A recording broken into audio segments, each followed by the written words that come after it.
हे महाराष्ट्राला कळायची गरज आहे की आतला बिग बॉस कसा असतो. आमचे जर विलाचे किस्से जर तुम्ही ऐकले ना, तुम्ही रडाल आणि तुम्ही बोलाल की ह्यांना जगातून बॅन करा, ह्यांना इंडियामध्ये जगातून बॅन करा. सो तो ह्या दोघांचा गेम नाही दिसत आहे आणि हे सगळ्या महाराष्ट्राला माहिती आहे. फक्त एंटरटेनमेंट चालू आहे. माझं विशाल बरोबर डिरेक्ट कनेक्शन आहे. मला जे चिल्लर पिल्लर त्यांच्यावर आहे त्यांचं असं आहे की मला त्यांच्यावर काही कनेक्शन नाही ठेवायचं. मला विशाल माझे घरचे तर बोललेले की काहीतरी नवीन आयटम तू करून आलायस आणि आता या नवीन आयटमचं काय करायचं ते तू आम्हाला सांग.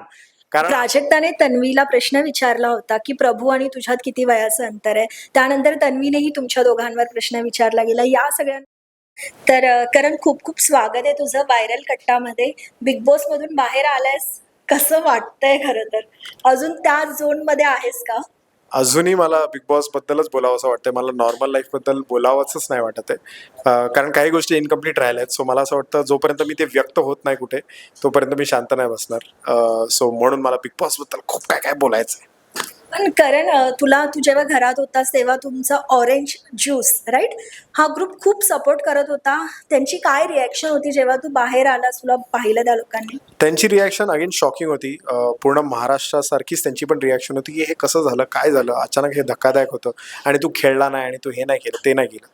बट जेव्हा त्यांना मी एक पर्स्पेक्टिव्ह सांगितला की तुम्ही जो बिग बॉस बघता तो वेगळा आहे आणि आम्ही जो आत खेळतो तो बिग बॉस तो टोटली वेगळा आहे, तेव्हा त्यांना कळलं की ओ असं पण असतं. आणि मला असं वाटतं हे महाराष्ट्राला कळायची गरज आहे की आतला बिग बॉस कसा असतो. आणि जेव्हा तू स्विमिंग पूलचं पाणी पियालास तेव्हा बाहेर नील असं म्हणताना दिसला की करण आतमध्ये अजून काय काय करू शकतो याचा तुम्ही अंदाजही लावू शकत नाही. काय काय करायचं ठरवलं होतं आणि काय राहून गेलं?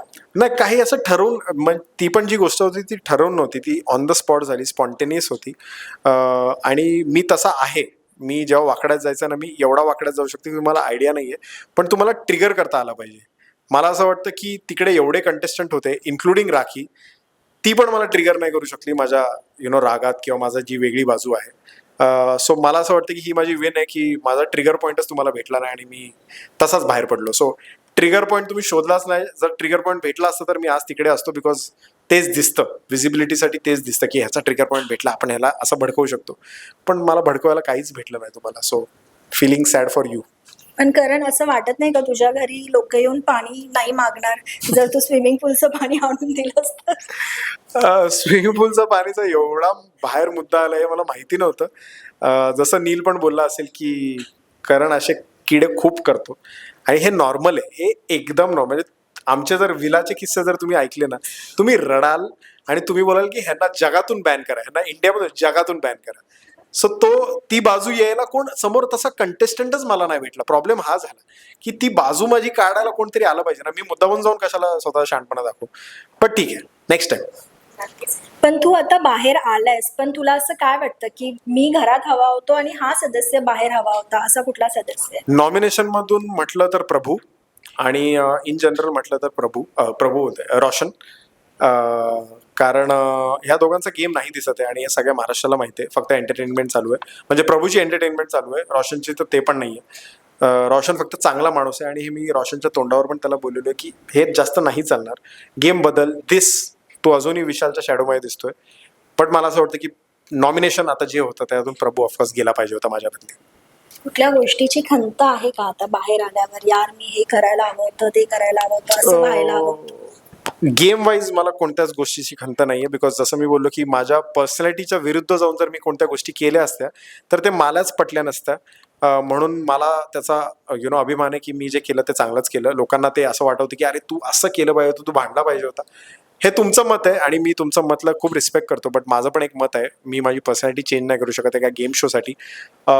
खंत आता एकच गोष्टीची आहे की जे मी काल एपिसोडमध्ये बघितलं प्राजक्ताचा चेहरा, त्याच्यानंतर मला असं झालं की हे म्हणजे मी ॲटलिस्ट तिचा विचार करून तरी गेम चांगला खेळलो पाहिजे होतं, मला असं वाटतं. मग तिच्यावर राहिलो असतो. मग जर ती माझ्या आधी गेली असती तरी मला चाललं असतं. पण ती आता एकटी राहिली ह्याचं खूप जास्त खंत आहे मला.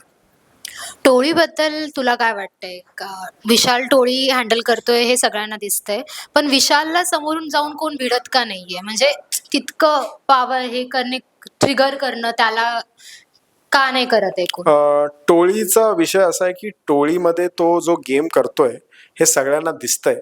मला त्या गेमचा पार्ट व्हायचा नाही आहे, कारण माझं असं आहे की माझं विशालबरोबर डिरेक्ट कनेक्शन आहे. मला जे चिल्लर पिल्लर त्यांच्यावर आहे त्यांचं असं आहे की मला त्यांच्यावर काही कनेक्शन नाही ठेवायचं आहे. मला विशालबरोबर माझा एक गेम आहे, विशालला पण माहिती आहे माझा एक गेम आहे, म्हणून तो पण शॉकमध्ये गेला जेव्हा मी बाहेर पडलो. त्याच्या रिॲक्शनवरून मला कळवतं. आरबीला पण तो सेम शॉक भेटला काल. विशालला भिडायचा विषय असा आहे की तुम्हाला त्याची कोणती तरी गोष्ट अशी पकडली पाहिजे जी लोकांना दिसत नाही. म्हणजे तुम्ही किती वेळ बोलाल की तू पोरींच्या मागून खेळतोय, अशी काहीतरी गोष्ट जी माझ्याकडे होती, जी आरबीला पण माहिती आहे. आता आरबी कधी वापरतोय मला माहित नाही, बट मी लवकरच माझ्या युट्यूब चॅनलवरती वापरणार आहे आणि विशालला पाडणार आहे, because it is a game. मला असं कोणाच्या साईडनी बायस्ड व्हायचं नाहीये. होईल तर फक्त प्राजक्तासाठी होईल, बाकी कोणासाठी नाही. पण प्राजक्ता आणि तुझी जे काही मैत्री दिसत होतं, जे काही दिसत होतं, त्यावर तुझ्या घरच्यांची काय रिएक्शन आहे? आई बाबांची काय रिएक्शन? माझे घरचे तर बोललेले की काहीतरी नवीन आयटम तू करून आलायस आणि आता या नवीन आयटमचं काय करायचं ते तू आम्हाला सांग, कारण आम्हाला पण ते गोड वाटतंय, बट हे काहीतरी भलतीकडेच चाललंय हे.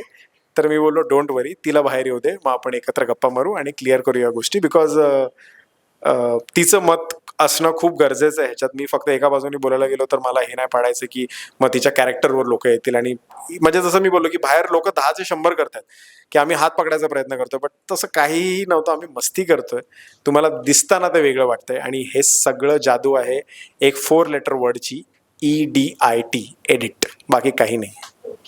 पण प्राजक्ताने तन्वीला प्रश्न विचारला होता की प्रभू आणि तुझ्यात किती वयाचं अंतर आहे. त्यानंतर तन्वीनेही तुमच्या दोघांवर प्रश्न विचारला गेला. या सगळ्यांवर तुझं काय? त्या सर्वांवर मला वाटतं मी तिथे आलो आणि तन्वी जेव्हा बोलली की तू पण करणचे केस कुरवळते, त्याच्यावर मी काय बोलली आहे का? मला असं वाटतं की प्राजक्तानी त्या अर्थाने कधीच म्हटलं नव्हतं, कारण मी तिकडे होतो. प्राजक्तानी त्या अर्थाने प्रभूला किंवा तन्वीला कधी म्हटलं नव्हतं, बट ऑफकोर्स तन्वीला विजिबिलिटी पाहिजे. तिचं असं होतं की आजच्या एपिसोडमध्ये मी दिसली नाही, काहीतरी केलं पाहिजे आजचा मुद्दा, म्हणून ती मुद्दा करायला तिकडे आली आणि म्हणून मी त्यांच्यामध्ये आलो. मी वाट बघवते ही कधी माझं ट्रिगर पॉईंट शोधते, पण तिला तो भेटलाच नाही. मी फालतूगिरी करतो त्यांच्यामध्ये उभं राहून, मी दात घासतोय, मी हिमेशसारखं माईक वरती करतोय, मी टॉवेल उडवतोय तिच्यासमोर, तर त्याच्यावर तिचं काय उत्तर हे तिला माहितीच नाही, म्हणून ती हलून जाते. सो मी तिथे जिंकलोय मला असं वाटतं. ओके, तर थँक्यू करण. खूप खूप शुभेच्छा तुला. Thank you so much.